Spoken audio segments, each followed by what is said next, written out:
Hello दोस्तों, yes pathology channel में आपका स्वागत है। आज के लेक्चर में हम समझते हैं कि ग्लूकोज का एस्टिमेशन कैसे करते हैं।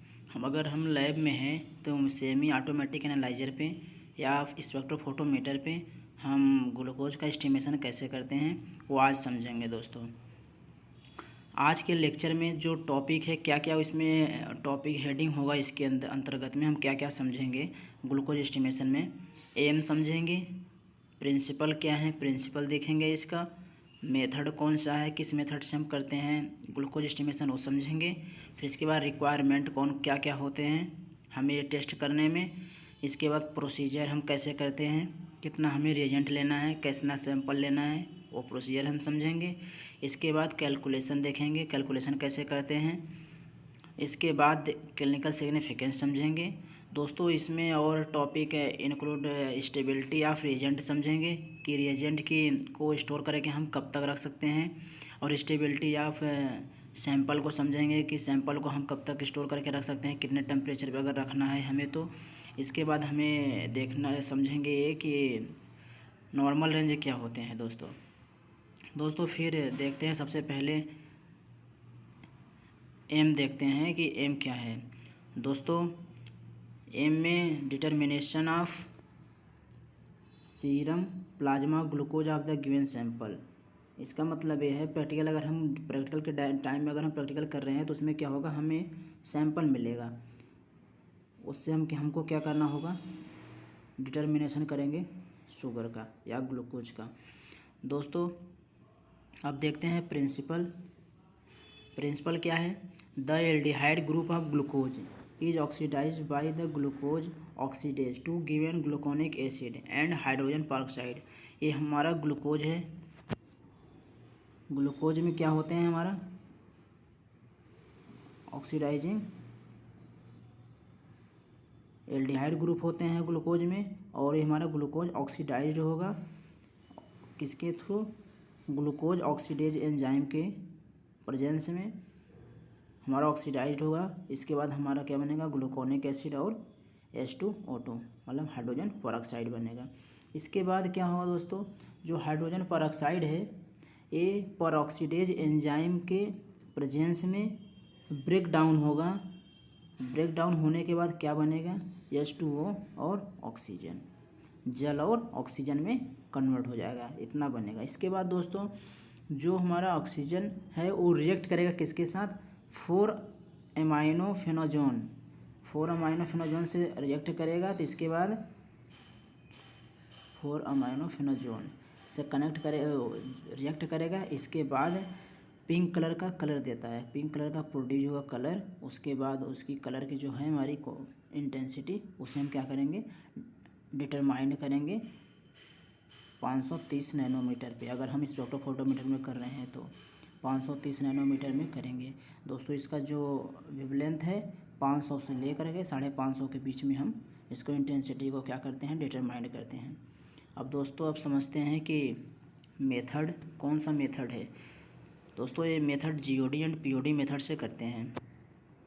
GOD POD ग्लूकोज ऑक्सीडेज और परऑक्सीडेज, ये हम दो मेथड से, ये जो हमारा GOD POD मेथड है इस मेथड से हम ग्लूकोज का एस्टिमेशन करते हैं।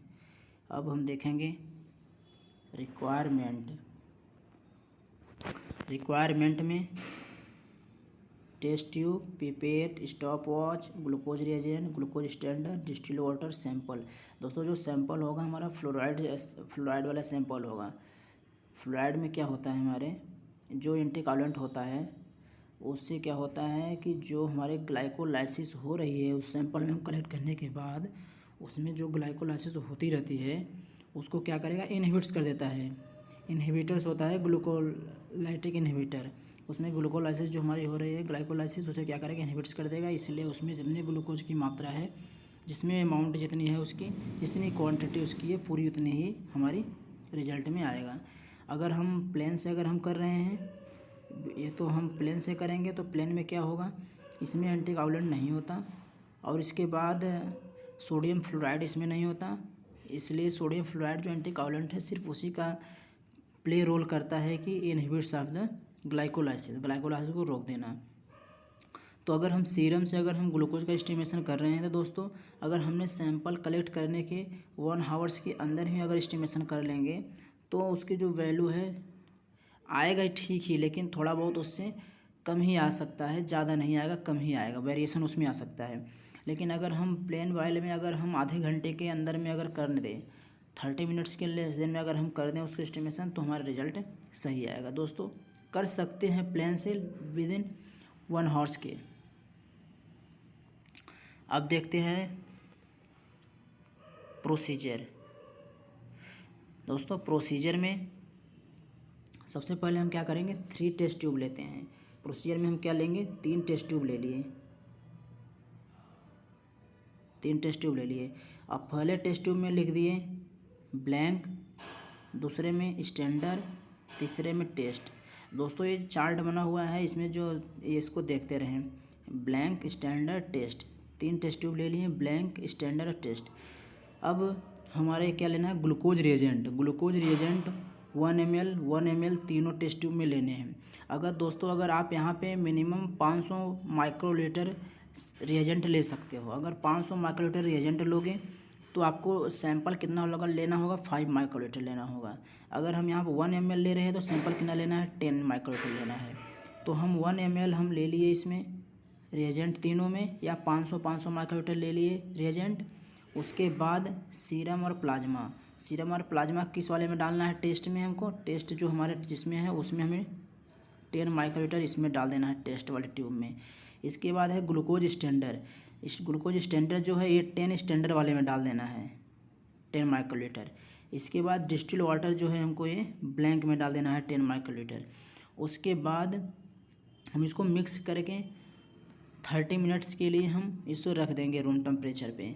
इसके बाद इसमें जो हमारे कलर प्रोड्यूस होगा, जो हमारे 15 मिनट के बाद जो इसमें कलर होगा, इसके बाद हम क्या करेंगे, उसकी इंटेंसिटी को मेजर करेंगे 500 से लेके 550 नैनोमीटर के वेवलेंथ में। तो दोस्तों एक बात और है, अगर जैसे हम स्पेक्ट्रोफोटोमीटर पे करेंगे तो ये जो ये कैलकुलेशन का ये फार्मूला है, ये फार्मूला का रोल होगा इसमें। अगर हम स्पेक्ट्रोफोटोमीटर में कर रहे हैं तब, अगर हम सेमी ऑटोमेटिक एनालाइजर पे कर रहे हैं, जैसे हमारा अर्बाकेम 5 है, अर्बाकेम 7 है, माइक्रो लैब 300 है, तो इस पर अगर हम करेंगे तो इसमें क्या होगा, सबसे पहले हम मशीन को ऑन करेंगे। मशीन को ऑन करने के बाद उसमें टेस्ट को हम जो पैरामीटर है मेजर, जो हमारे टेस्ट के पैरामीटर्स हैं उस पर हम जाएंगे, जिस पे हमें टेस्ट सेलेक्ट करने होते हैं। उस पर हम ग्लूकोज को हम क्या करेंगे, सिलेक्ट कर लेंगे। ग्लूकोज को सिलेक्ट करने के बाद ओके करेंगे। उसके बाद मांगेगा मशीन वाटर ब्लैंक मांगेगा। फिर वाटर ब्लैंक को हम क्या करेंगे, वाटर पिला देंगे उसे, नॉर्मल जो डिस्टिल वाटर हमारा है उसे वाटर पिलाने के बाद फिर उसमें मांगेगा ब्लैंक रिएजेंट। तो जब ब्लैंक रिएजेंट मांगेगा तो जो उसमें दोस्तों हम ब्लैंक वाला ट्यूब तैयार किए हैं, तो हम ब्लैंक उस रिएजेंट को उसको क्या करेंगे, स्पाइलेट करेंगे। फिर उसके बाद मांगेगा स्टैंडर्ड, तो फिर हम क्या करेंगे, स्टैंडर्ड को फिर स्पाइलेट कराएंगे। फिर लास्ट में मांगेगा टेस्ट, सैंपल मांगेगा तो टेस्ट वाला जो ट्यूब है उसे स्पाइलेट कराएंगे। उसके बाद हमारी रीडिंग आ जाएगी। तो दोस्तों जब हम स्टैंडर्ड लगाते हैं मशीन में तो उसमें क्या होता है, कोई एक फैक्टर जनरेट होता है। फैक्टर जब जनरेट होगा तो उसी को क्या करना होगा, हमें यस करना होता है। उसमें 2 ऑप्शन आता है, नो और यस। तो दोस्तों नो करना है, अगर हमको फैक्टर वो सेट नहीं करना, हमें लग रहा है कि इसकी फैक्टर सही नहीं है तो उसे नो कर देंगे। अगर हमें ऐसा लग रहा है फैक्टर सही है, हमने सही से लगाया स्टैंडर्ड, तो उसको क्या करेंगे, यस कर देंगे या एक्सेप्ट कर लेंगे। उसके बाद हम टेस्ट सैंपल पे रन कराएंगे, टेस्ट वाला ट्यूब, उसके बाद हमारी रीडिंग आ जाएगी। दोस्तों इसके बाद अगर हम स्पेक्ट्रोफोटोमीटर पे कर रहे हैं तो इसमें क्या होगा, कैलकुलेशन में सबसे पहले हम क्या करेंगे, उसे हम सेट करते हैं। जो हमारा ब्लैंक ट्यूब है, हम स्पेक्ट्रोफोटोमीटर में हम ब्लैंक वाला ट्यूब लगा के पहले उसे क्या करेंगे, 0 सेट करते हैं। 0 हमारा जब हो जाएगा, 0 हमारे उसकी जो वेवलेंथ है ट्रांसपेरेंट, उसको कितनी रीडिंग 0 आना चाहिए। उसके बाद फिर हम ट्यूब उठाएंगे टेस्ट वाला या स्टैंडर्ड वाला। तो स्टैंडर्ड का पहले सबसे पहले हमने लगाया, स्टैंडर्ड की हमारी वैल्यू जितनी आएगी उसे हम नोट कर लेंगे उसके बाद स्पेक्ट्रोफोटोमीटर में। उसके बाद हमारे फिर टेस्ट लगाएंगे, टेस्ट उसमें लगाएंगे तो उसका टेस्ट की जितनी हमारी वैल्यू आएगी टेस्ट का नोट कर लेंगे। फिर क्या करेंगे, जो हमारा टेस्ट है वो हमारा जो स्टैंडर्ड है, और मल्टीप्लाई 100, इससे क्या करेंगे, ये कैलकुलेट कर लेंगे और जितना हमारा आएगा वो हमारा क्या आ जाएगा, ग्लूकोज आएगा। इसकी जो यूनिट होती है mg/dl होती है। दोस्तों अब देखते हैं क्लिनिकल सिग्निफिकेंस। क्लिनिकल सिग्निफिकेंस में अगर दोस्तों हमारा ज़्यादा अगर इंक्रीज ब्लड शुगर हमारा है, ज़्यादा अगर हमारा ब्लड शुगर बढ़ा हुआ है तो क्या बोले, हाइपरग्लाइसीमिया। अगर इंक्रीज हमारा शुगर है तो उसको बोलेंगे हाइपरग्लाइसीमिया। और किस कंडीशन में होता है, वो है डायबिटीज़ मेलाइटस में, हाइपरथायरॉयडिज्म में, हाइपरपिट्यूटरिज्म में, एडेनोकार्टिकल हाइपर एक्टिविटीज। इतने में क्या होगा, हमारा इंक्रीज हो सकता है। और क्लिनिकल हमारे सिग्निफिकेंस और ढेर सारे डिजीज हैं जिसमें हमारे क्या होते हैं, इंक्रीज हो जाते हैं शुगर। और दोस्तों दूसरा हमारा है डिक्रीज ग्लूकोज। जब डिक्रीज हो जाएगा दोस्तों तो इसे बोलेंगे हाइपोग्लाइसीमिया।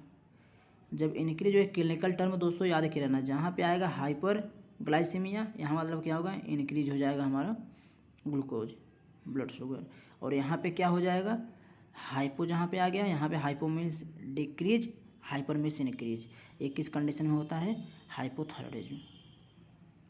दोस्तों स्टेबिलिटी देखना चाहते हैं कि हमारे रिएजेंट की स्टेबिलिटी कब है, तो दोस्तों उस पर जो हम रिएजेंट लेते हैं उसमें बॉटल पे लिखा हुआ रहता है एक्सपायरी डेट कब है, तब हम तब तक यूज कर सकते हैं। अगर उसको स्टोर करके रखना है 2 से 8 डिग्री सेल्सियस पे उसे या रखना होगा, या कम से कम उसके 8 से लेकर के 25 या 20 तक टेम्परेचर होना चाहिए उसकी डिग्री सेल्सियस तक स्टोर करके रखते हैं जब। अब दोस्तों अगर हमें स्टेबिलिटी ऑफ सैंपल का अगर देखना है कि हमको सैंपल अगर जैसे हमारे ब्लड सैंपल है तो कब तक रखना है उसे, यूरिन सैंपल है तो शुगर के एस्टिमेशन के लिए कब तक रखेंगे, किस टेम्परेचर पे रखेंगे। तो अगर हम 8 आवर्स के लिए अगर हम रख रहे हैं, अगर हम ब्लड शुगर का जो है 8 आवर्स बाद जैसे हम टेस्ट करना चाह रहे हैं कि हम 8 आवर्स में टेस्ट कर लेंगे इसे, तो उसे हम टेम्परेचर पहले में कितने पर रख देंगे, 25 डिग्री सेल्सियस पे रख देंगे। अगर 8 आवर्स के अंदर हमको क्या ग्लूकोज का एस्टिमेशन कर देना है। उसके बाद हमें अगर और टाइम लगेगा, हम सोच रहे हैं यहाँ 72 आवर्स की बात करेंगे, बाद में करेंगे, अभी और सैंपल आ जाने दो। तो हम 72 आवर्स में अगर रखेंगे तो हमको 4 डिग्री सेल्सियस पे रखना होगा।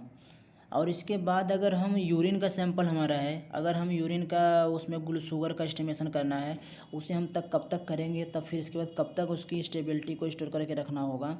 तो 24 आवर्स के लिए अगर हम यूरिन का वो कर रहे हैं 24 आवर्स के लिए, तो उसे हम 4 से लेके 8 डिग्री सेल्सियस पे हम क्या करेंगे, उसे स्टोर करके रखेंगे। दोस्तों अब देखते हैं नॉर्मल रेंज। नॉर्मल रेंज क्या होता है दोस्तों, जो यूरिन का जो ग्लूकोज का एस्टिमेशन करते हैं वो हम 3 टाइप्स के हमारे ग्लूकोज का होते हैं। पहले होते हैं रैंडम, दूसरा हो गया पीपी, तीसरा हो गया हमारा फास्टिंग। सबसे पहले दोस्तों हमारा क्या हो गया, फास्टिंग हो गया, पीपी हो गया, रैंडम हो गया। दोस्तों पीपी जो फास्टिंग है, फास्टिंग में मतलब ओनली हम सिर्फ पानी पी सकते हैं, उसके बाद और कुछ नहीं खा सकते, तो हमारा क्या हो गया, फास्टिंग हो गया। फास्टिंग का जो नॉर्मल रेंज होता है 70 से लेके 100 तक होता है, mg/dl यूनिट है।